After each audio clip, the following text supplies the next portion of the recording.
हा बोला. तुमचं नाव सांगा, काय नेमके मुद्दे आहेत, कोणकोणत्या मागण्यासाठी या ठिकाणी लाक्षणिक आंदोलन करतात? मी घनश्याम मिडाव, आफ्रो ठाणे शाखेचा कार्याध्यक्ष.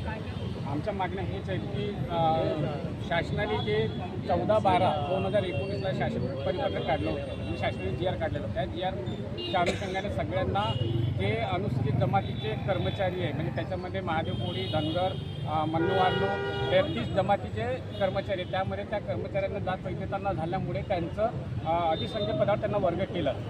14/12/2022च्या अनुषंगाने त्यांना अधिसंख्य पदावर टाकल्यानंतर शासनाने त्या GRमध्ये स्पष्ट म्हटलं होतं की त्यांना सेवेचे जे काही फायदे असेल, सेवानिवृत्त वेतनविषयक, हे सर्व फायदे त्यांना द्यावे.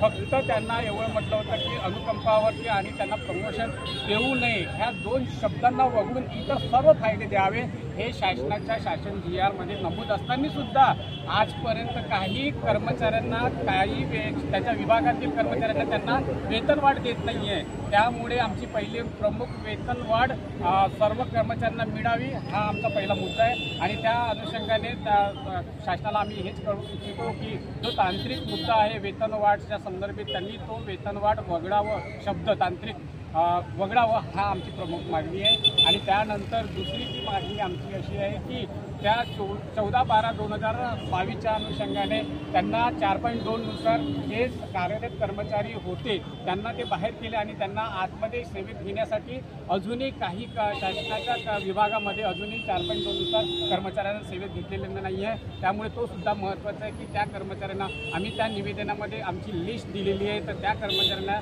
शासनात सेवेत द्यावं, ही दुसरी मागणी आहे. आणि तिसरी मागणी आमची आहे की सर्व जे काही SIT मार्फत आमचे जे विभागीय प्रमाणपत्र, आम्हाला जात वैधता प्रमाणपत्र मिळत नाही, ते प्रमाणपत्राबद्दल त्यांनी कठोर याच्यावरती निर्णय घ्यावा आणि ते सर्व जातीचे प्रमाणपत्र आणि वैधता प्रमाणपत्र मिळण्याबाबत त्याच्यातल्या ज्या काही अटी आहेत त्या शिथिल करण्यात यावे, एवढं मी बोलतो आहे.